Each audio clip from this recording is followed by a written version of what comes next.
मैं Anil Suthar zero mathematics classes में आप लोगों का हार्दिक अभिनंदन करता हूं। तो आज कॉम्प्लेक्स नंबर से रिलेटेड एक इम्पोर्टेंट चैप्टर है ये डी मोइड थ्योरम। तो इसको बताने से पहले मैं आप लोगों के साथ में इसके अंदर क्या होगा, कोई भी कॉम्प्लेक्स नंबर दिया है इसके बारे में आपको थोड़ी सी बेसिक इंट्रोडक्शन देता हूँ। ये चीज़ छोटी सी चीज़ है, ये +1 के अंदर आती है। फिर इसके बाद में अपने इसके अंदर के डी मोइड थ्योरम पे पढ़ाएंगे। तो z is equal to x plus iota y है। तो प्रत्येक जो अपने पास इसके अंदर का नंबर होता है, तो जिसमें आइटा की टर्म नहीं है वो तो इसके अंदर क्या होगा, रियल पार्ट हो गया, और आइटा के इंटू के अंदर आता है वो इसका इमेजिनरी पार्ट या काल्पनिक संख्या कहलाती है। तो प्रत्येक समिश्र संख्या को हम कर्मित युग्म के रूप में लिख सकते हैं, ऑर्डर्ड पेयर के रूप में लिखा जा सकता है। तो x तो वास्तविक भाग आ गया, आइटा के इंटू के अंदर है वो इसके अंदर क्या होगा, इसका काल्पनिक भाग आ गया। निशान साथ में लेना होता है, प्लस लेने की आवश्यकता नहीं होती है। अब देखिए ग्राफ पेपर के ऊपर आप लोगों को जैसे मैंने पहले बताया था x हो x डैश, y हो y डैश। अब ये ग्राफ पेपर के ऊपर जैसे मैंने कॉम्प्लेक्स नंबर के z is equal to x plus iota y है, इसको मैंने ऐसे लिख दिया है, इस पॉइंट से इस पे परपेंडिकुलर डाल दिया, तो ये वैल्यू x की होगी, ये वैल्यू हमारे पास y की होगी। अब ओरिजिन से मूल बिंदु से इस पॉइंट की जो डिस्टेंस होती है मूल बिंदु से इस पॉइंट की जो डिस्टेंस होती है ये OP, ये इसके अंदर क्या कहलाता है, z का मापांक या मॉडुलस कहलाता है। ये इसके अंदर क्या z का मापांक कहलाता है। तो पाइथागोरस प्रमेय लगाएंगे तो x square plus y square का root, x square plus y square का जो रूट होता है वो इसके अंदर क्या हुआ, इस मूल बिंदु से इस पॉइंट की जो डिस्टेंस होती है वो हमारे पास इसके अंदर का कॉम्प्लेक्स नंबर कहलाता है। अब इसमें देखिए कुछ छोटी छोटी चीज़ें मैं आप लोगों को थोड़ा सा क्लियर कर देता हूँ, फिर इसके बाद में अपने पास इसके अंदर के स्टेप को मैं आगे बढ़ाता हूँ।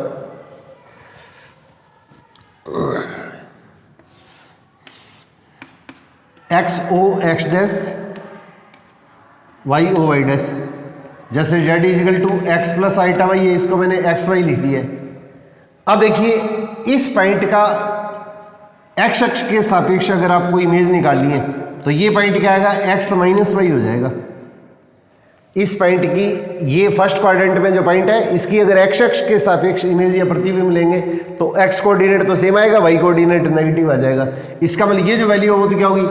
x प्लस आइटा वाई होगी, और ये समीश्र संख्या वो z अपने पास इसके अंदर क्या होगी, x माइनस आइटा वाई होगी। ये इसके अंदर क्या होगा, अपने पास इसके अंदर क्या होगी, इस बिंदु की क्या होगी, x अक्ष के सापेक्ष x अक्ष की विथ रिस्पेक्ट टू इमेज होगी। वैसे y अक्ष की विथ रिस्पेक्ट टू अगर इमेज लेनी है तो y अक्ष की विथ रिस्पेक्ट टू अगर इमेज लेंगे तो अपने पास इसके अंदर का पॉइंट आएगा वो इस साइड में आ जाएगा, तो x कोऑर्डिनेट तो नेगेटिव हो जाएगा, y कोऑर्डिनेट अपने पास इसके अंदर पॉजिटिव रहेगा, तो ये point minus x plus iota y आ जाएगा।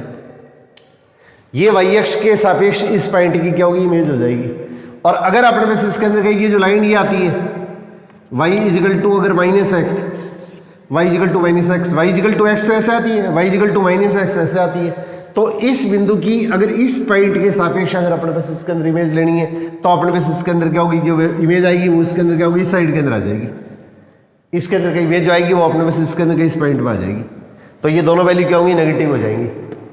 तो इस तरह का बाई चांस अगर कोई क्वेश्चन आता है तो थोड़ा सा अपने को ध्यान रखना।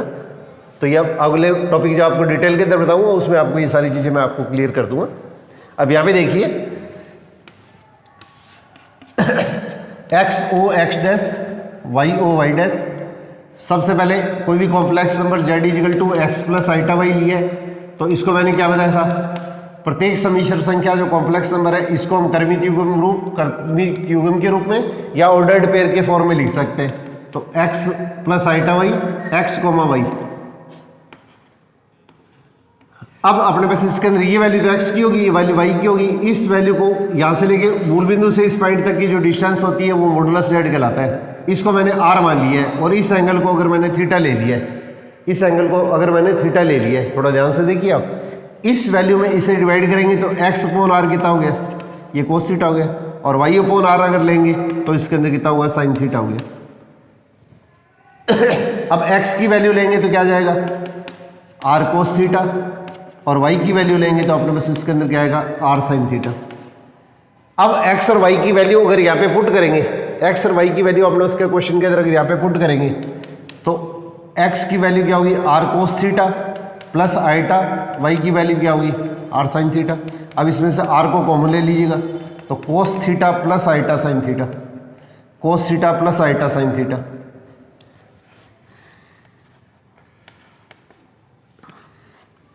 तो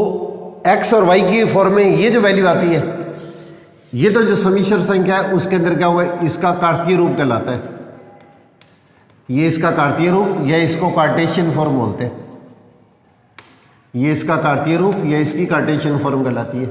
और इसी टाइप से z is equal to r cos theta plus iota sine theta, ये जो फॉर्म होती है वो हमारे पास इसके अंदर क्या कहलाती है, इसकी पोलर फॉर्म कहलाती है। ये इसके अंदर इसकी पोलर फॉर्म कहलाती है। ये इसका ध्रुवीय रूप कहलाता है। ये अपने पास इसके अंदर इसका ध्रुवीय रूप कहलाता है, पोलर फॉर्म या ध्रुवीय रूप कहलाता है। अब अपने पास इसके अंदर क्या देखिए थोड़ा सा ध्यान से, ये जो अपने पास इसके अंदर क्या पॉइंट है तो इसको इस तरह से लिखा जाता है, कार्तीय रूप है, इसको तो ऑर्डर्ड पेयर कर्मितीय गुण के रूप में एक्स वाई लिखा जाता है। और इसके अंदर हमारे पास इसमें क्या लिखा जाता है, आर और थीटा। अब यहाँ पे देखिए ये अपने पास इसके अंदर क्या जो सोल्व करेंगे तो एक्स अपॉन आर तो कितना हो गया कोस थीटा और y upon r equal to sine theta. तो इन दोनों इक्वेशनों को सेटिस्फाई करने वाली, इन दोनों समीकरणों को संतुष्ट करने वाली थीटा की वैल्यू जो माइनस पाई से बड़ी और पाई से छोटी होती है, इन दोनों इक्वेशनों को सेटिस्फाई करने वाली, संतुष्ट करने वाला थीटा का मान जो माइनस पाई से बड़ा और पाई से छोटा होता है वो इसके अंदर क्या कहलाता है, इसका मुख्य पूर्णांक कहलाता है। ये इसका मुख्य पूर्णांक कहलाता है। यह इसको प्रिंसिपल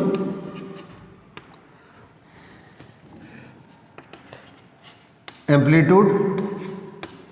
और प्रिंसिपल आर्गुमेंट बोलते हैं। शॉर्ट में एम्पलीट्यूड को ईएमपी और आर्गुमेंट को ईआरजी लिखा जाता है। तो इसके अंदर क्या, ये अपने पास इसके अंदर क्या जो कोई कॉम्प्लेक्स नंबर है उसके अंदर क्या होगा जेड, ये अपने पास इसके अंदर क्या होगा इसका पूर्णांक जेड, या अपने पास इसके अंदर क्या ईएमपी एम्पलीट्यूड जेड या आर्गुमेंट जेड कहलाता है। एनसीईआरटी के अंदर हिंदी वाली बुक है उसके अंदर क्या इसमें पूर्णांक है, इसकी जगह आयाम नाम लिखा हुआ है। पेपर के अंदर क्या ज़्यादा पूर्णांक ही पूछा जाता है, पेपर के अंदर क्या ज़्यादा पूर्णांक ही पूछा जाता है। तो इसके अंदर क्या हुआ, ये अपने पास इसके अंदर क्या थोड़ा सा ध्यान रखिएगा, ईएमपी एम्पलीट्यूड ईआरजी आर्गुमेंट, तो ये शब्द भी ज़्यादा यूज में आते हैं। तो इसके अंदर हो सकता है कि इसके अंदर का हिंदी वाला पेपर के अंदर क्या पूर्णांक नहीं छपा हुआ, आयाम भी नहीं छपा है, तो इसलिए एम्पलीट्यूड और आर्गुमेंट है, ये शब्द भी अपने को थोड़ा सा जरूर याद रखने, क्योंकि पेपर में इसी तरह से ट्राई में कई बार यूज ले ली जाती है। तो थीटा की जो वैल्यू जो इन दोनों इक्वेशनों को सेटिस्फाई करती है और इसके अंदर क्या होगा जिसका मान माइनस पाई से बड़ा और पाई से छोटा होता है, ये थीटा का मान जो होता है वो इसका मुख्य पूर्णांक या अपने पास इसके अंदर प्रिंसिपल एम्पलीट्यूड या आर्गुमेंट कहलाता है।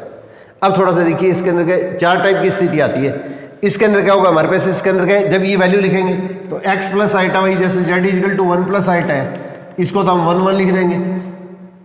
इसको तो 1 1 लिख देंगे। और यहाँ पे ये वैल्यू जो आएगी r cos theta plus iota sine theta, ये जो वैल्यू आती है वो इसका ध्रुवीय रूप कहलाती है, ये इसका ध्रुवीय रूप या पोलर फॉर्म कहलाती है। तो यहाँ पे अपने को ये ध्यान रखना है, पहले तो इसके अंदर क्या होगा जेड का जो मापांक होता है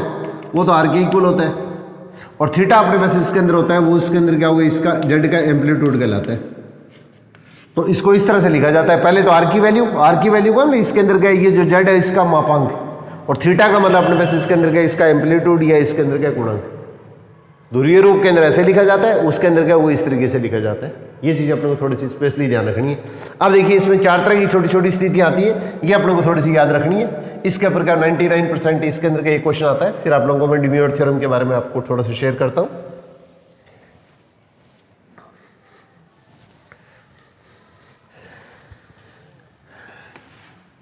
तो x o x dash y o y dash,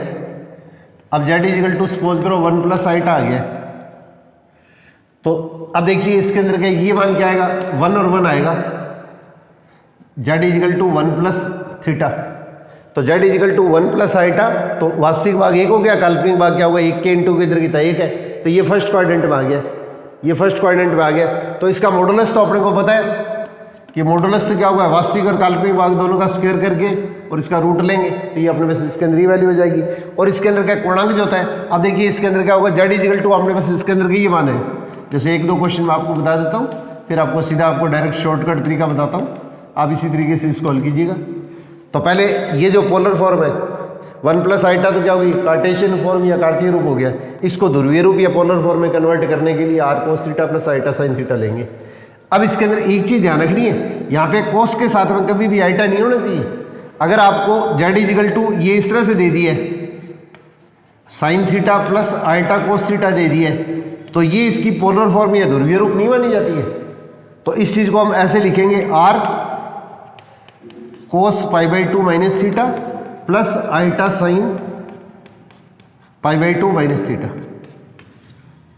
अब देखो ये वैल्यू पॉजिटिव होनी चाहिए, ये वैल्यू पॉजिटिव होनी चाहिए, ये वैल्यू पॉजिटिव होनी चाहिए, कोण एक जैसा होना चाहिए, ये अपने को याद रखना है। ये वैल्यू बार वाली, ये वैल्यू पॉजिटिव, ये वैल्यू पॉजिटिव, ये वैल्यू पॉजिटिव, कोण आपका एक जैसा होना चाहिए। तो ये इसके अंदर क्या कहलाता है, इसका जेड का मॉडुलस तो कितना हो गया, मापांक तो आर हो गया, और इसके अंदर क्या हुआ, इसका जो एम्पलीट्यूड या कोणांक जो आएगा वो इसके अंदर क्या होगा, π/2 माइनस थीटा हो जाएगा। तो ये ध्यान रखना है, cos theta plus iota sine theta जो होता है उसी को ध्रुवीय रूप या पोलर फॉर्म बोलते हैं। अगर sine theta plus iota cos theta आ गया तो इसको हम ध्रुवीय रूप नहीं कह सकते। ये चीज अपने को थोड़ा सा स्पेशली ध्यान रखनी है। अब इसके अंदर के देखिए, ये जैसे अपने पास इसके अंदर का जैसे स्टेप आ गया अपने पास में इसके अंदर, तो सबसे पहले इसमें क्या लिखेंगे, आर कोस थीटा, वास्तविक भाग को तो वास्तविक के इक्वल कर देंगे, और काल्पनिक भाग है इसके अंदर क्या करेंगे, इसको काल्पनिक भाग के इक्वल कर देंगे। तो आर कोस थीटा तो क्या होगा 1 हो गया, और आर साइन थीटा क्या हुआ, आइटा के इंटू के अंदर क्या 1 है, तो ये आइटा दोनों साइड में छोड़ दिया। अब दोनों को स्क्वायर करके प्लस कर दो, तो दोनों को स्क्वायर करके प्लस करेंगे तो आर स्क्वायर इजिकल टू क्या होगा, 1 का स्क्वायर प्लस 1 का स्क्वायर इजिकल टू 2। तो आर इजिकल टू क्या होगा, ये 2 का रूट आ गया, ये जो मैंने लिखा था। तो आर जो होता है वो इसके अंदर क्या होगा, मॉडुलस जेड है वही आर होता है। अब दोनों को डिवाइड कर दो, तो दोनों को डिवाइड करेंगे तो हमारे पास इसके अंदर क्या होगा, आर से आर कैंसिल हो गया, या आर की वैल्यू इसके नीचे ले आओ, एक ही बात है। तो cos theta equal to r की वैल्यू इसके नीचे ले आए, और साइन थीटा इजिकल टू क्या होगा 1/√2। आर की वैल्यू में नीचे ले आए, आर की जगह आर की वैल्यू पुट कर ली। अब इन दोनों इक्वेशनों को सेटिस्फाई करने वाली थीटा की वैल्यू क्या आएगी, इन दोनों इक्वेशनों को थीटा सेटिस्फाई करने वाली, संतुष्ट करने वाली थीटा की वैल्यू जो होगी वो जेड का क्या कहलाता है, एम्पलीट्यूड या कोणांक कहलाता है। ये कोणांक जेड हो गया। तो इसमें 4 रिजल्ट आए, वो अपने को इसके अंदर के थोड़ा सा याद रखने की कोशिश कीजिएगा। इन चारों के ऊपर मैं आपको सीधा से सीधा डायरेक्ट क्वेश्चन देखिए आपको समझाने की कोशिश करता हूँ। तो ये सबसे पहले ही देखो, जेड बराबर 1 प्लस आइटा लिया मैंने, तो इसके अंदर क्या होगा, इसके कोऑर्डिनेट लिख लो। वास्तविक भाग तो 1 हो गया, आइटा के इंटू के अंदर क्या 1 है, तो ये इसका काल्पनिक भाग हो गया। तो अगर ये दोनों पॉइंट अगर फर्स्ट क्वाड्रेंट में आते हैं तो इसके अंदर क्या कोणांक जेड वो अपने पास इसके अंदर क्या होता है, थीटा के इक्वल होता है। जेड का जो कोणांक या एम्पलीट्यूड आएगा वो थीटा के इक्वल आएगा। और अगर ये पॉइंट सेकंड क्वाड्रेंट में आता है तो इसके अंदर क्या कोणांक जो होता है वो पाई माइनस थीटा के इक्वल होता है। और अगर ये थर्ड क्वाड्रेंट में आता है तो इसके अंदर इसको माइनस पाई प्लस थीटा के इक्वल लिखेंगे। और इसके अंदर अगर ये फोर्थ क्वाड्रेंट में आता है तो इसके अंदर क्या माइनस थीटा के इक्वल होगा। ये रिजल्ट अपने को सबसे ज्यादा इंपॉर्टेंट है, ये इसके अंदर का स्पेशली अपने को ध्यान से करना है। मैं चारों के ब्रेक के क्वेश्चन ले लेता हूँ ताकि आपको क्वेश्चन अच्छी तरह से क्लियर हो जाए। ये चीज अपने पास में एनसीईआरटी के अंदर भी मिल जाएगी आपको, पोलर फॉर्म में बदलना। ये डिम्योर थ्योरम जो बता रहा हूँ ये इसके अंदर का आपको अलग से अपने को आप इसके अंदर का आपके साथ में शेयर करूँगा। इसके लिए इसके कुछ इंपॉर्टेंट क्वेश्चन है, आज आपको बेसिक आपको बताता हूँ, फिर इसके क्वेश्चन होंगे इसके अंदर के एक अलग से क्लास लेगी, इसके अंदर का वो इसके ऊपर क्वेश्चन आपके साथ में शेयर करूँगा, क्योंकि इसके अंदर का इस पर क्वेश्चन 100% पूछा जाता है। अब देखिए, अब सबसे पहले जैसे मैंने ये ले लिया तो z is equal to 1 plus iota, तो यहाँ पे 1 और 1 अपने पास इसके अंदर क्या होगा फर्स्ट क्वाड्रेंट में आ गया। अब यहाँ पे देखिए tan थीटा इजिकल टू क्या होता है, दोनों को हल करेंगे तो इसके अंदर क्या होगा, ये कोणांक z जो होता है तो z is equal to x plus iota वही है। तो अभी मैंने बताया था, तो इसके अंदर क्या होगा r कोस थीटा, तो क्या होगा r cos theta plus iota sine theta. तो r कोस थीटा वो तो अपने पास इसके अंदर x के इक्वल हो गया, r साइन थीटा वो अपने पास इसके अंदर क्या होगा y के इक्वल हो गया। अब अपने पास देखिए दोनों को डिवाइड करेंगे तो tan थीटा इजिकल टू क्या आएगा y अपॉन x आ जाएगा। अब थीटा इजिकल टू क्या होगा tan inverse y upon x के इक्वल आ जाएगा। और थीटा हमारे पास इसके अंदर क्या कहलाता है, इन दोनों इक्वेशनों को सेटिस्फाई करने वाला थीटा की वैल्यू, ये इसके अंदर हमारे पास इसके अंदर का इसका कोणांक लाएगा। अब आपके पास इसके अंदर का स्पेशली ध्यान दीजिएगा आप लोग, तो जेड का जो कोणांक आएगा अगर ये फर्स्ट क्वाड्रेंट में पॉइंट आता है तो इस स्थिति के अंदर क्या लिखेंगे, इसके अंदर क्या थीटा का मतलब हमारे पास इसके अंदर मान क्या आएगा y अपॉन x। और यहाँ पे फर्स्ट क्वाड्रेंट के अंदर दोनों वैल्यू क्या है, x और y की दोनों वैल्यू क्या पॉजिटिव है, ये तो x हो गया ये y हो गया। तो y अपॉन x दोनों वैल्यू पॉजिटिव है तो इसलिए मॉडुलस लगाने की आवश्यकता नहीं है। तो हमारे पास थीटा का मतलब अपने पास इसके अंदर क्या होगा, ये एम्पलीट्यूड z आ गया। अब अगर यही पॉइंट अपने पास इसके अंदर अगर सेकंड क्वाड्रेंट में आता है, अगर सेकंड क्वाड्रेंट के अंदर आता है तो इसके अंदर हमारे पास इसके अंदर इस चीज को हम किस तरीके से लिखेंगे, इसको इस तरीके से लिखेंगे, एम्पलीट्यूड जेड या argument z is equal to pi minus theta, theta की जगह थीटा की वैल्यू लिखेंगे y upon x. Z is equal to x plus iota वही है, तो इसके कोऑर्डिनेट लिख लो वाई अपॉन एक्स, और सेकंड क्वाड्रेंट के अंदर क्या आएगा, ये वैल्यू तो पॉजिटिव आएगी भाई, फर्स्ट क्वाड्रेंट के अंदर तो दोनों वैल्यू क्या पॉजिटिव है, और सेकंड क्वाड्रेंट में एक्स की वैल्यू नेगेटिव है और वाई की वैल्यू क्या पॉजिटिव है, तो वाई अपॉन एक्स और जो वैल्यू नेगेटिव है ना उस पर मॉडुलस लगा देंगे, जो वैल्यू नेगेटिव है उसके ऊपर मॉडुलस लगा देंगे। और इसी टाइप से देखिए इसके अंदर क्या थर्ड क्वाड्रेंट आता है, तो यहाँ पे ध्यान देखिएगा, अगर ये कोण थीटा है तो इसका मतलब ये जो कोण आएगा उसके अंदर क्या होगा, पाई प्लस थीटा आएगा, ये पाई प्लस थीटा आएगा। और अभी आप लोगों को मैंने बताया था मुख्य गुणांक जो होता है वो इसके अंदर क्या होता है, माइनस पाई से बड़ा और पाई से छोटा होता है, और पाई प्लस थीटा क्या होगा, ये इस शर्त को पूरा नहीं करता है, इस शर्त को पूरा नहीं करता है, इसलिए इसके अंदर क्या लिखेंगे, इस चीज को हम इस तरीके से लिखेंगे, इस एंगल साइड में एंटी क्लॉकवाइज डायरेक्शन में जब एंगल होता है ये तो पॉजिटिव होता है, और इस डायरेक्शन में एंगल क्या होता है, नेगेटिव होता है, तो ये तो कितना होगा, माइनस पाई हो गया यहाँ से यहाँ तक तो, और इसके अंदर क्या वापिस इतना एंगल चलेंगे, तो पहले ही इतना एंगल चलेंगे तो माइनस थीटा, और फिर वापिस डायरेक्शन अपोजिट कर देंगे, तो इसका मतलब वापिस इसके अंदर क्या होगा, ये तो इसके अंदर क्या होगा, माइनस पाई हो गया, और ये प्लस थीटा हो गया, इसका मतलब यहाँ से लेके यहाँ तक का जो एंगल आएगा माइनस पाई प्लस थीटा आ जाएगा। तो पाई प्लस थीटा और माइनस पाई प्लस थीटा में कोई डिफरेंस नहीं है, पाई प्लस थीटा और माइनस पाई प्लस थीटा में कोई डिफरेंस नहीं है, तो इस शर्त के हिसाब से इसके अंदर का इसको पाई प्लस थीटा न लेते हुए इसको माइनस पाई प्लस थीटा लिया जाएगा। तो अगर पाई थर्ड क्वाड्रेंट में आता है तो कोणांक जेड ये अपने पास इसके अंदर माइनस पाई और प्लस थीटा की जगह क्या लिखेंगे, माइनस वाई बटे में एक्स, और ये थर्ड क्वाड्रेंट के अंदर क्या होता है, दोनों वैल्यू नेगेटिव आती है, इसलिए इसके अंदर क्या दोनों पर अपने पास इसके अंदर क्या करेंगे, मॉडुलस लगा देंगे, पूरे का मॉडुलस लगा दो या अलग अलग मॉडुलस लगा दो जैसे आपको इजी लगे। और फोर्थ क्वाड्रेंट के अंदर क्या होता है, ये माइनस थीटा होता है, तो minus tan inverse y upon x, और इसके अंदर एक्स कोऑर्डिनेट तो पॉजिटिव होता है, वाई कोऑर्डिनेट नेगेटिव होता है, इसलिए इसके अंदर क्या अपने पास इसके अंदर ये मॉडुलस लगा देंगे। तो जो वैल्यू नेगेटिव होती है उस पर मॉडुलस लगा दिया करो, जो वैल्यू नेगेटिव होती है उसके ऊपर क्या मॉडुलस लगा दिया करो। तो सिंपल सा रिजल्ट अपने को याद रखने के लिए इसके अंदर का आपको सिर्फ ये रिजल्ट याद रखो कि इसके अंदर क्या होगा, ये जैसे पॉइंट आएगा तो फर्स्ट क्वाड्रेंट के अंदर जब आएगा तब तो इसके अंदर क्या होगा, ये थीटा आ गया, सेकंड क्वाड्रेंट में आएगा तो पाई माइनस थीटा आ जाएगा, थर्ड क्वाड्रेंट में आएगा तो माइनस पाई प्लस थीटा आ जाएगा, और फोर्थ क्वाड्रेंट के अंदर आएगा तो क्या होगा, माइनस थीटा आ जाएगा। परंतु इसके अंदर क्या होगा, एनसीईआरटी के अंदर एक चीज आप और ध्यान से देखिएगा कि इसके अंदर क्या होगा, अगर ये शर्त अगर आपको इसके अंदर क्या थीटा 0 से ये 2 पाई के बीच में दी है, अगर कंडीशन है उसके अंदर क्या होगा, एनसीईआरटी के अंदर अलग से ये चीज दे रखी है कि अगर ये शर्त न देगी, अगर शर्त आपको ये दी गई है तो इस स्थिति के अंदर क्या होगा, फिर ये जो वैल्यू आएगी वो पाई प्लस थीटा की इक्वल हो जाएगी। अगर आपको ये शर्त न देगी, आंसर है वो इस फॉर्म में न दिया है, तो फिर इसके अंदर आंसर है वो अपने को इसके अंदर का इस फॉर्म में लेंगे, और अगर आंसर है वो इसके अंदर क्या होगा, ये इसके अंदर माइनस थीटा नहीं दिया है तो इसके अंदर का आंसर फिर अपने पास इसके अंदर का 2 पाई माइनस थीटा लेंगे। तो ये एंगल और ये एंगल में सिर्फ डिफरेंस क्या है, ये एंगल पॉजिटिव है, ये एंगल नेगेटिव है, ये एंगल पॉजिटिव है, ये एंगल नेगेटिव है, डिफरेंस इतना ही है। परंतु इसके अंदर क्या शर्त है वो इसके अंदर क्या होगा, इसका मुख्य गुणांक या प्रिंसिपल एम्पलीट्यूड होता है वो इसके अंदर माइनस पाई और पाई के बीच में होता है, पाई और पाई से छोटा और माइनस पाई से बड़ा होता है, इसलिए इसके अंदर का इस तरह की स्थिति ली जाती है। परंतु इसके अंदर क्या होगा, एनसीईआरटी में दोनों डायग्राम दिखा के ये दोनों शर्तें अपने शो की हुई है।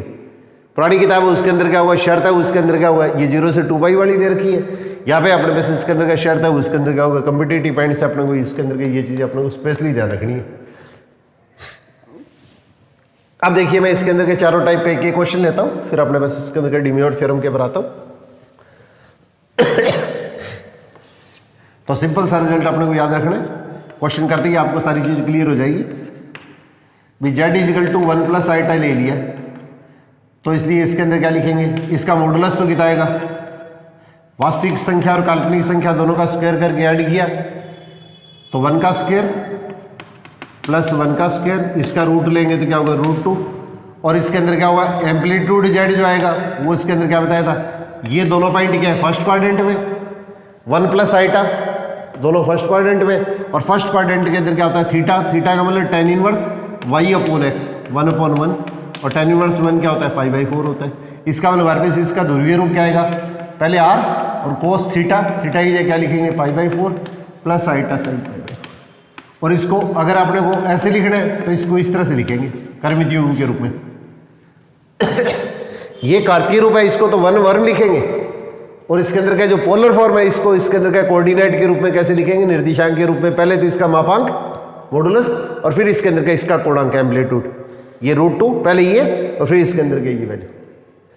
तो ध्रुवीय रूप तो आपने वैसे इसके अंदर ही हो गया और इसको कोऑर्डिनेट के रूप में लिखेंगे तो इस तरीके से आ जाएगा। अब इसी टाइप से देखिए z = -1 + i आ गया, तो z का मॉडुलस क्या लेंगे, वास्तविक संख्या और काल्पनिक संख्या, रियल पार्ट और इमेजिनरी पार्ट दोनों का स्क्वायर करके ले -1 का स्क्वायर और i टैग इंटू के अंदर i टैग का स्क्वायर नहीं करना है, माइनस i टैग इंटू में जो है वो इसके अंदर का उसका स्क्वायर करना है, दोनों को प्लस करके इसका रूट लेंगे तो √2 आ जाएगा। अब ये पॉइंट क्या आएगा, -1 और 1, पहले रियल पार्ट फिर इमेजिनरी पार्ट। अब इसके अंदर क्या होगा, एम्पलीट्यूड z क्या आ जाएगा, सेकंड क्वाड्रेंट के अंदर क्या होता है पाई - थीटा, तो थीटा कितना होगा tan इनवर्स और b कितना होगा 1/-1, इसका मॉडुलस ले लो। अब इसको हल करेंगे तो क्या आएगा पाई और ये कितना होगा 1 हो गया तो π/4, तो π/4 इसका मतलब वैल्यू क्या होगी 3π/4 आ जाएगी। अब इसके अंदर क्या, ये जो संख्या z = -1 + i है इसका ध्रुवीय रूप क्या आएगा, पोलर फॉर्म। तो ये पहले तो क्या हुआ r आ गया, r का मतलब z का मापांक क्या मॉडुलस, और यहाँ पे क्या लिख देंगे cos 3π/4 और प्लस i sin 3π/4, ये आपके पास में माना जाएगा। और इसको अगर ऑर्डर्ड पेयर के रूप में लिखेंगे, क्रमिक युग्म के रूप में, तो पहले तो r का मान और फिर इसके अंदर का इसका कोणांक या एम्पलीट्यूड, ये आपकी वैल्यू आ जाएगी। अब इसी तरह से देखिए तीसरा पॉइंट लेते हैं हमने, तो तीसरा पॉइंट क्या ले लिया मैंने, z = -1 - i ले लिया, तो ये पॉइंट क्या होगा तीसरे क्वाड्रेंट में आ गया। अब तीसरे क्वाड्रेंट में z का मापांक तो क्या आएगा -1 का स्क्वायर -1 का स्क्वायर, वास्तविक और काल्पनिक पार्ट है दोनों का स्क्वायर करके प्लस करेंगे रूट लेंगे तो दिया जाएगा। और इसके अंदर क्या होगा एम्पलीट्यूड z या कोणांक z क्या आएगा, थर्ड क्वाड्रेंट में क्या होता है -π + थीटा, और थीटा अपने बेसिस इसके अंदर आप लोगों को मैंने अभी बताया था y/x, ये y है तो -1 इसके अंदर x, और दोनों वैल्यू क्या नेगेटिव है तो इसका मॉडुलस ले लो, तो -π और ये कितना आ जाएगा tan इनवर्स 1, और tan इनवर्स 1 अपने को बताया क्या होता है π/4, तो इसको हल करेंगे तो क्या आएगा -3π/4 आ जाएगा, ये -3π/4 हो जाएगा। तो इसकी जो पोलर फॉर्म आएगी वो क्या आएगी √2 और cos -3π/4 और प्लस i sin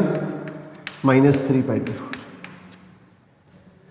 और इसी टाइप से चौथी स्थिति क्या बनेगी, z = 1 - i, x की वैल्यू तो पॉजिटिव और y की वैल्यू नेगेटिव, तो इसका मतलब हमारे पास इसके अंदर क्या z का मॉडुलस तो कितना आएगा, रियल और इमेजिनरी पार्ट वास्तविक और काल्पनिक संख्या को जो दोनों का स्क्वायर करके प्लस किया और इसका रूट ले लिया, और हमारे पास इसके अंदर क्या होगा, अब एम्पलीट्यूड z जो लिखेंगे वो इसके अंदर किसके इक्वल आएगा, एम्पलीट्यूड z जो आएगा वो अपने पास इसके अंदर किसके इक्वल आएगा, ये -थीटा, तो थीटा मतलब y की वैल्यू और अपॉन इसके अंदर के x की वैल्यू। अब ये वैल्यू नेगेटिव है तो इसमें मॉडुलस लगा दो, तो इसका मतलब क्या होगा माइनस का मॉडुलस क्या 1 हो गया, tan इनवर्स 1 क्या होता है इसके इक्वल होता है, तो इसकी पोलर फॉर्म जो आएगी वो इसके अंदर क्या आ जाएगी √2 और cos -π/4 प्लस i sin π/4, ये आपके पास में इसके अंदर का इसकी पोलर फॉर्म आ जाएगी। तो इस तरह के क्वेश्चनों की थोड़ी सी अगर आप प्रैक्टिस करेंगे तो आपकी बढ़िया स्पीड मेंटेन हो जाएगी। तो मैं नेक्स्ट क्लास है उसके अंदर का होगा आपके साथ में इसके अंदर का इस तरह के जो क्वेश्चन है उसकी आपको थोड़ी सी प्रैक्टिस करवाने का प्रयास करूँगा। तो यहाँ पे देखिए अब डी मोइर थ्योरम क्या चीज़ है, पहले इसके बारे में आपको बताऊँ। तो अगर अपने पास इसके अंदर क्या ध्रुवीय रूप अगर आपको दिया जाता है, पोलर फॉर्म अगर दी जाती है, यहाँ पे ध्यान दीजिएगा ये पोलर फॉर्म होनी चाहिए, अगर पोलर फॉर्म नहीं है तो इसको पोलर फॉर्म में आपको कन्वर्ट करना है। फिर अपने पास इसके अंदर क्या होगी r cos theta plus i sin theta. Suppose करो मैंने r की वैल्यू 1 ले ली है, r की वैल्यू इसके अंदर क्या 1 ले ली है, तो यहाँ पे r खत्म हो जाएगा, 1 के अलावा अगर कुछ है तो वो अपने पास इसके अंदर ये रिजल्ट आ जाएगा। अब अपने पास इसके अंदर क्या इसकी पावर अगर n लेंगे, इस पूरे की पावर अगर अपने इसके अंदर अगर n लेंगे तो इस चीज को किस तरह से लिखा जाता है, r की पावर n ये अलग लिख देंगे, और इसके अंदर क्या होगा cos n theta plus i sin n theta. और यहाँ पे इसके अंदर क्या शर्त क्या है, फॉर ऑल n अपने पास इसके अंदर क्या होना चाहिए, ये इसके अंदर क्या होनी चाहिए, प्रीमियर संख्या होनी चाहिए, रेशनल नंबर होना चाहिए, n बिलोंग्स टू q, ये रेशनल नंबर के लिए सत्य है। फॉर ऑल n है वो अपने पास इसके अंदर क्या होगी, हमारे पास इसके अंदर क्या प्रीमियर संख्या होनी चाहिए। तो इसके अंदर क्या होगा, बार कोई भी वैल्यू आएगी तो उसके अंदर क्या होगी, r की पावर तो n आ ही जाएगी, और इसके अंदर का ये जो पावर होगी, इस पावर को हम क्या करते हैं, इसके अंदर का इसके जो कोणांक होता है, इसका एम्पलीट्यूड होता है, उससे गुणा कर देते हैं। अगर आपने वैसे इसके अंदर का इस तरह का अगर रिजल्ट आता है तो इसके अंदर का डी मोइड थ्योरम के अंदर क्या लिखा जाता है, ये जो पावर होती है उसके अंदर के इसके गुणा के अंदर चली जाती है। तो ये जो थ्योरम होती है, ये थ्योरम क्या कहलाती है हमारे पास में, डी मोइड थ्योरम। या इसके अंदर क्या, हिंदी के अंदर क्या दामाइवर पर में बोल देते हैं, इंग्लिश के अंदर इसको डी मोइड थ्योरम कह देते हैं। ठीक है, अब देखिए इसके अंदर क्या होगा, एक जैसे मैं इसके अंदर का एक सीधा सा क्वेश्चन लेता हूं 1 प्लस आइटा की पावर एन और 1 माइनस आइटा की पावर एन, ये जैसे स्टेप ले लिया है, इसका अपने पास इसके अंदर का वैल्यू निकालनी है। तो सबसे पहले इसको अपने पास लिखेंगे, तो 1 का स्क्वायर प्लस 1 का स्क्वायर रूट 2, यहाँ पे r कितना हो गया 1 प्लस आइटा भी आपको बताया था मैंने, ये इसके अंदर क्या होगा 1 और 1, तो इसका मॉडुलस तो क्या आएगा, इसको मैं अगर z मान लेता हूँ तो इसका मॉडुलस तो क्या आएगा 1 का स्क्वायर प्लस 1 का स्क्वायर, इसका रूट 2, ये इसके अंदर का ही आ गया। और ये इसके अंदर क्या होगा, इसका एम्पलीट्यूड कितना आएगा थीटा, तो एम्पलीट्यूड अपने पास इसके अंदर का जेड या कोणांक जेड जो आएगा वो क्या होगा, ये फर्स्ट क्वाड्रेंट में है तो इसके अंदर क्या होगा y/x 1/1, ये बटे में ये, और ये कितना हो गया π/4 हो गया। तो इसका मतलब ये जो वैल्यू आएगी वो क्या होगी, root 2 cos π/4 plus iota sine π/4, ये इसके अंदर क्या होगी z1 प्लस आइटा की पोलर फॉर्म होगी, ये इसकी पोलर फॉर्म होगी है। अब इसी तरह से इसके अंदर के देखिए, अगर मैं दूसरा स्टेप लेता हूँ z = 1 माइनस आइटा, तो 1 माइनस 1 और 1 कोमा माइनस 1 क्या हो गया, ये तो फर्स्ट क्वाड्रेंट है, 1 कोमा 1 तो क्या होगा फर्स्ट क्वाड्रेंट आ गया, और 1 माइनस कोमा 1 क्या हो गया, ये अपने पास इसके अंदर का फोर्थ क्वाड्रेंट आ गया। और आप लोगों को ये चीज़ पता है, फर्स्ट क्वाड्रेंट के अंदर तो कोणांक क्या होता है, एम्पलीट्यूड क्या होता है थीटा होता है, सेकंड क्वाड्रेंट में पाई माइनस थीटा होता है, थर्ड क्वाड्रेंट में माइनस पाई प्लस थीटा होता है, और फोर्थ क्वाड्रेंट के अंदर क्या होता है माइनस थीटा होता है। तो इसका मॉडुलस जो आएगा वो तो क्या होगा, रियल पार्ट और इमेजनरी पार्ट का स्क्वायर करके जैसे अपने पहले किया था, तो ये रूट 2 आ जाएगा। और इसके अंदर क्या होगा, इसका जो एम्पलीट्यूड आएगा, एम्पलीट्यूड जेड जो आएगा वो क्या होगा माइनस थीटा, तो tan इनवर्स y की वैल्यू और बटे में x की वैल्यू, और नेगेटिव वैल्यू उसमें मॉडुलस लगा दिया करो, तो इसका मतलब कितना होगा, ये -π/4 आ गया। तो इसकी पोलर फॉर्म या ध्रुवीय रूप अपने पास इसके अंदर क्या बन जाएगा, root 2 cos -π/4 plus iota sine -π/4। अब ये वैल्यू आपने उसके क्वेश्चन के अंदर यहाँ पे पुट कर दीजिएगा। तो इसको अगर आपने बस इसके अंदर का ध्रुवीय रूप में अगर बदलते हैं 1 प्लस आइटा की पावर n, तो root 2 cos π/4 plus iota sine π/4, इस पूरे की पावर क्या होगी n। अब इसी तरह से इसको लिखिएगा, तो इसकी वैल्यू मैंने ये लिखी है, root 2 cos -π/4 plus iota sine ये -π/4, इस पूरे की पावर n। और मैंने डी मोइड थ्योरम में क्या बताया था, अगर cos theta plus iota sine theta अगर ये ध्रुवीय रूप या पोलर फॉर्म है, तो इसकी जो पावर होती है ये इसके अंदर क्या होगा, इसके अंदर का इसके कोणांक से इसे गुणा कर दिया जाता है। तो √2 की पावर n करेंगे तो 2 की पावर n/2 आ जाएगा, इसको इससे मल्टीप्लाई करेंगे तो √2 की पावर n का मतलब 2 की पावर n/2, और यहाँ पे कितना आ जाएगा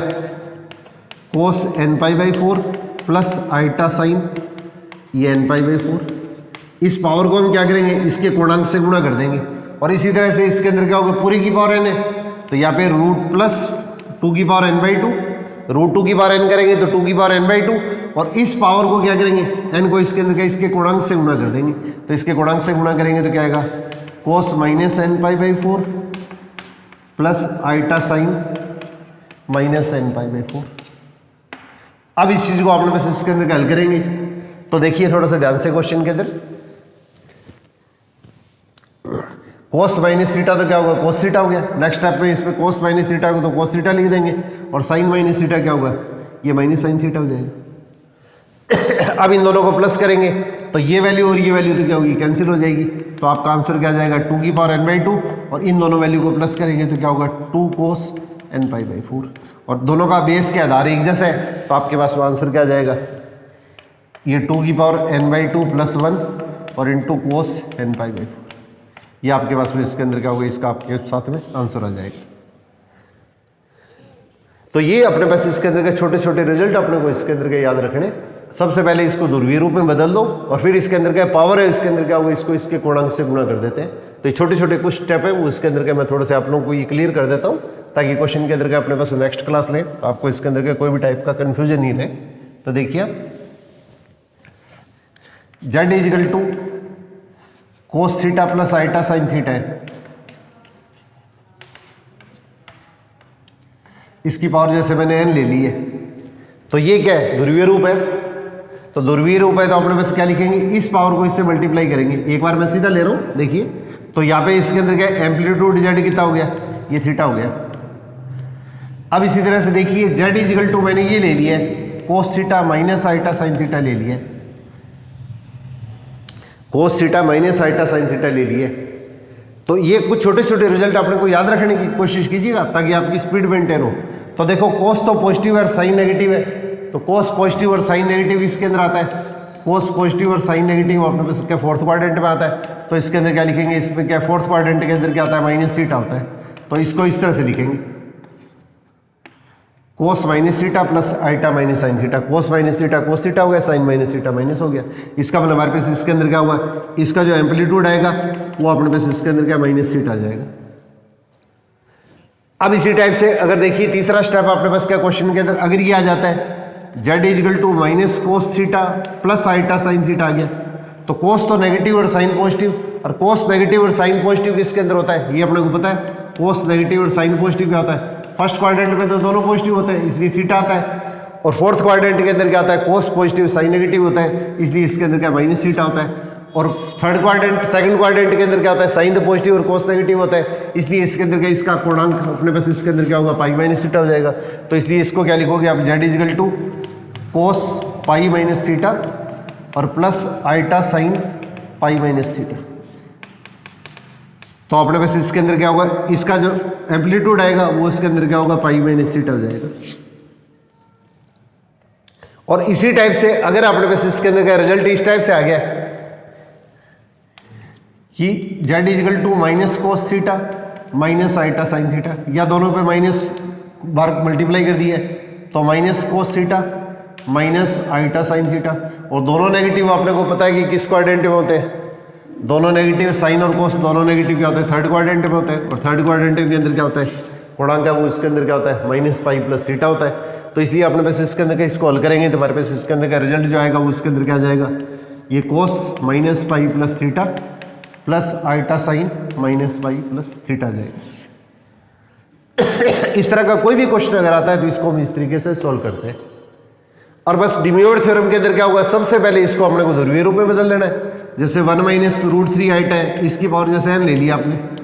या इसकी पावर सपोज करो आपने 5 ले ली है, इसकी पावर 5 ले ली है, तो सबसे पहले अपने क्या करेंगे, इस पावर को छोड़ दो तो 1 माइनस रूट 3, और 1 माइनस रूट 3 कौन से क्वाड्रेंट के अंदर आ गया। अब देखो इसके अंदर क्या होगा, x की वैल्यू पॉजिटिव और y की वैल्यू नेगेटिव, इसके अंदर क्या होगा, ये फोर्थ क्वाड्रेंट में आ गया, तो ये फोर्थ क्वाड्रेंट में आ गया। और फोर्थ क्वाड्रेंट के अंदर क्या होता है, ये इसके अंदर क्या एम्पलीट्यूड क्या होता है, रियल पार्ट और इमेजनरी पार्ट का स्क्वायर करके सोल्व करेंगे, तो रियल पार्ट और इमेजनरी पार्ट का स्क्वायर करके अगर होल सोल्व करेंगे तो इसका रूट लेंगे तो क्या आएगा 1 का स्क्वायर प्लस माइनस 3 का स्क्वायर, और इसका रूट ये तो 2 आ गया, और यहाँ पे क्या जाएगा। अब फोर्थ क्वाड्रेंट के अंदर क्या होता है अपने को पता है कि एम्पलीट्यूड क्या होता है tan इनवर्स y का मतलब ये अपॉन x, और नेगेटिव वैल्यू इस पर मॉडुलस ले लो और साथ में नेगेटिव साइन। यहाँ पे देखिए फोर्थ क्वाड्रेंट के अंदर क्या आता है माइनस थीटा आता है, तो इसका मतलब हमारे पास इसके अंदर कितना होगा, ये अपने पास इसके अंदर क्या होगी माइनस tan इनवर्स रूट 3, और ये वैल्यू क्या होगी π/3 की इक्वल आ जाएगी। तो यहाँ क्या लिख देंगे कोस माइनस थीटा और प्लस इसके अंदर क्या लिख देंगे आइटा साइन माइनस π/3। अब इसको अपने पास इसके अंदर क्या, ये इसके अंदर क्या कहलाता है, इसका ध्रुवीय रूप कहलाता है। इसका मॉडुलस तो कितना आएगा, ये अगर z है तो z का मॉडुलस तो क्या होता है r के इक्वल होता है ये, और इसके अंदर क्या इसका एम्पलीट्यूड पूछेंगे तो अपने पास इसके अंदर कितना होगा माइनस π/3 के इक्वल होता है। तो इसके ऊपर नंबर ऑफ क्वेश्चंस इसके अंदर काफ़ी बनते हैं, तो इसके अंदर कम से कम 40-50 मिनट की क्लास इसके अंदर आपके इसके साथ में शेयर करूँगा ताकि ये टॉपिक आपका बढ़िया तरह से क्लियर हो जाए। क्योंकि इसके अंदर का कोई भी अपने पास इसके अंदर का इस तरह के क्वेश्चन होते हैं, इसके अंदर का इस तरह का मैटर अपने को मिलता नहीं है। ये पुरानी राजस्थान बोर्ड की जो बुक है ये 10 के आसपास, उन्हीं के अंदर के ये चीज़ें मिलती हैं। तो अब बाकी बुकों के अंदर अपने पास इसके अंदर के ये टॉपिक इसके अंदर का मिलता नहीं है, तो इसके अंदर के क्वेश्चन इसके ऊपर कई जैसे पूछे हुए, तो इस तरह के क्वेश्चन अगर बाई चांस अगर पूछ लिए जाते हैं तो ऐसी स्थिति के अंदर का अपने को बहुत बड़ा इसके अंदर का नुकसान उठाना पड़ सकता है। जैसे देखिए एक बार क्वेश्चन इस तरह से पूछा गया था,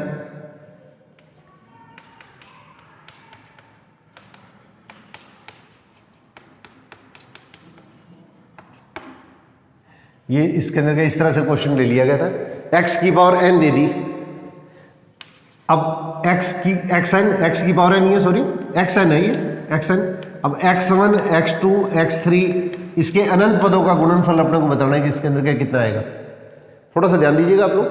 इसके अंदर के दो इंपॉर्टेंट रिजल्ट है। तो अगर z1 इंटू z2 आ गया, दो संख्याएं अपने पास इसके अंदर के दो तरह की स्थितियां बनती है, थोड़ा सा ध्यान दीजिएगा।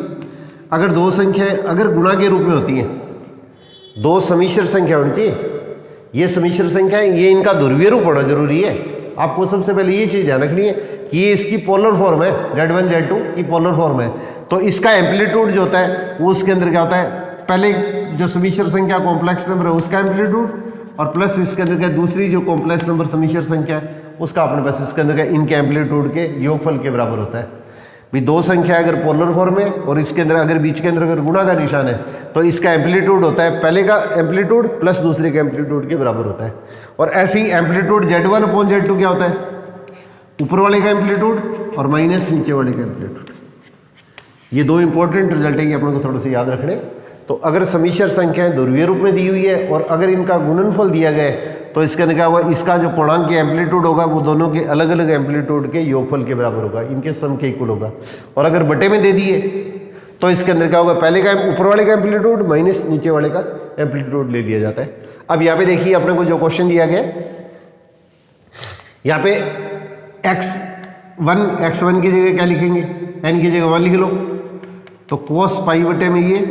प्लस आइटा साइन पाई बटे में 2 की पावर 1। अब n की जगह अगर 2 लिख लेंगे तो cos पाई बटे में 2 की power 2 plus iota sine pi बटे में 2 की पावर 2, और 3 लिख लेंगे तो क्या जाएगा, cos पाई बटे 3 प्लस आइटा साइन पाई बटे में 3 और डैश डैश डैश अनंत पद। थोड़ा सा टॉपिक जरूर लंबा है, बोल क्वेश्चन इसके अंदर क्या बिल्कुल डिफेंसिव है, क्वेश्चन 99% गलत नहीं होता है। थोड़ी सी प्रैक्टिस करेंगे तो टाइम भी इसके अंदर का 1 मिनट से कम ही लगेगा हर हालत के अंदर। और इजी क्वेश्चन आते हैं जैसे पैटर्न पे पेपर में पूछे जाते रहे तो फिर इसके अंदर क्या होगा, 15-20 सेकंड के अंदर भी अपने क्वेश्चन कर सकते हैं। अब देखिए अगर आपने पास अभी मैंने आप लोगों को बताया था, अगर जो समिश्र संख्या है कॉम्प्लेक्स नंबर दिए और अगर आपने पास इसके अंदर अगर ध्रुवीय रूप अगर आपका दिया जाता है, इनकी अगर पोलर फॉर्म आपको दी जाती है तो और बीच के अंदर अगर गुणा का निशान होता है तो इसके जो ये एम्पलीट्यूड होते हैं ये इसके अंदर क्या करते हैं, आपस में जोड़ दिए जाते हैं। तो इसके अंदर क्या लिखेंगे, cos पाई बटे 2 प्लस पाई बटे 2 की स्क्वायर पाई बटे 2 की पावर 3 डैश डैश डैश अनंत पद है, और प्लस आइटा साइन पाई बटे 2 की पावर 1 पाई बटे 2 की पावर 2 प्लस पाई बटे 2 की पावर 3 डैश डैश डैश। अब थोड़ा सा देखिए, अब ए अगर आपको जीपी दी हुई है तो जीपी के n पदों का योगफल का तो फॉर्मूला ये होता है a इंटू 1 माइनस आर की power n upon 1 minus r इसके अंदर क्या होगा, 1 से छोटा है तो। और जीपी के n पदों का योगफल का एक फॉर्मूला ये होता है a इंटू आर की power n minus 1 upon r minus 1, r अगर 1 से बड़ा है तो। और जीपी के अगर नंबर ऑफ टर्म्स अगर इनफाइनाइट होती है, अनंत पद अगर होते हैं तो इसका योगफल ये होता है ए अपॉन 1 माइनस आर। ये अपने को ध्यान रखना है, जीपी के अनंत पद इनफाइनाइट टर्म्स का जो सम होता है ए अपॉन 1 माइनस आर। और इसमें शर्त क्या होती है, आर जो इसका सार्वनुपात होता है, कॉमन रेशियो होता है, वो इसके अंदर क्या होता है, ये इसके अंदर का 1 से छोटा होना चाहिए। तो इसकी मॉडुलस वैल्यू इसके अंदर के लेस देन 1 होना चाहिए। अब ये फॉर्मूला अगर अपने अप्लाई करेंगे तो यहाँ पे देखिए इसके अंदर मान क्या आएगा, फर्स्ट टर्म तो क्या होगी पाई बाई 2, और इसको 1/2 से मल्टीप्लाई करेंगे तो अगली टर्म आ रही है, 1/2 से मल्टीप्लाई करने पर अगली टर्म आ रही है तो a upon 1 minus r plus iota sine, first term तो कौन सी होगी पाई बाई 2, और 1 माइनस आर कितना है 1/2 से मल्टीप्लाई करने पर अगली टर्म आ रही है, तो इसका मतलब करेंगे तो क्या आएगा 1/2 से ये कैंसिल हो गया तो cos pi plus iota sine pi. और cos पाई क्या होता है -1 होता है और sin पाई क्या होता है 0 होता है। तो इसका अपना आंसर क्या आएगा, ये -1 के इक्वल आएगा। ये आपके जो क्वेश्चन है वो इसके अंदर क्या होगा, आरपीएससी में सेकंड ग्रेड के अंदर पूछा हुआ है। तो इस तरह के जो क्वेश्चन आते हैं वो थोड़े से इसके अंदर क्या होगा, मुश्किल क्वेश्चन में नहीं है, थोड़ा सा भी अगर आप प्रैक्टिस करें तो इसके अंदर क्या होगा, विद इन 35 या 30 सेकंड या 40 सेकंड के अंदर क्या लगभग सारे क्वेश्चन उसके अंदर हल किए जा सकते हैं। कुछ क्वेश्चन बड़े आते हैं तो इसके अंदर क्या बाई चांस अगर क्वेश्चन आ जाए तो इसलिए थोड़ी सी आपके साथ में मैं शेयर निश्चित तौर पे करूँगा कि इसके अंदर क्या बाई चांस किसी भी तरह का क्वेश्चन आए तो इसके अंदर अपने को लॉस नहीं हो। फिर अपने पास में जैसी भी सिचुएशन बनती है उसी हिसाब से अपने पास इसके अंदर का क्वेश्चन को अटैम्प्ट करना ही नहीं अटैम्प्ट करना वो एक अलग चीज़ होती है। परंतु तो अगर थोड़ा सा भी क्वेश्चन अगर ध्यान से किया जाए तो इसके अंदर क्या इस तरह के क्वेश्चन है उसके अंदर 99% अपने गलत नहीं होते। तो इसके अंदर क्या होगा, ये कुछ टॉपिक ऐसे जो अलग बुकों के अंदर मिलते नहीं है, तो इस तरह के जो क्वेश्चन है उसके अंदर का निश्चित अपने पास इसके अंदर क्या होगा, ये आप लोग इसके अंदर के एक दूसरे से शेयर कीजिएगा, आप लोगों से इसी सहयोग की अपेक्षा करूँगा। तो इसके अंदर क्या होगा और लगातार इसके अंदर क्या होगा, ये आप लोगों का जो रिस्पांस मिलता है तो हमें भी इसके अंदर का थोड़ा सा मनोबल मिलता है कि इसके अंदर का आप भी इसके अंदर क्या होगा, इस चीज़ को इसके अंदर क्या हुआ इंटरेस्ट लेके इसके अंदर क्या करने की कोशिश करते हैं। कई बार इसके अंदर क्या देखते हैं कि इसके अंदर क्या व्यूज़ होते हैं वो उसके अंदर क्या होगा, किसी विशेष स्थिति के कारण मान लीजिएगा या पारिवारिक रीजन है, जैसे कोई फंक्शन आ गया, कोई और आ गया या कोई त्यौहार वगैरह आ गया, तो इस कारण से इसके अंदर क्या ज़्यादा इसके अंदर क्या होगा, इसमें वीडियो देखने वाले 5-7 होते हैं, फिर थोड़ा सा हमारा भी मनोबल है उसके अंदर का इसमें डाउन होता है। तो आप लोगों से सहयोग की अपेक्षा करूँगा कि आप इसके अंदर का ज़्यादा से ज़्यादा इसके अंदर का इसको लाइक करेंगे और इसके अंदर का एक दूसरे के साथ में शेयर करेंगे। तो आपसे सहयोग की इसी आशा के साथ में ऑल द बेस्ट।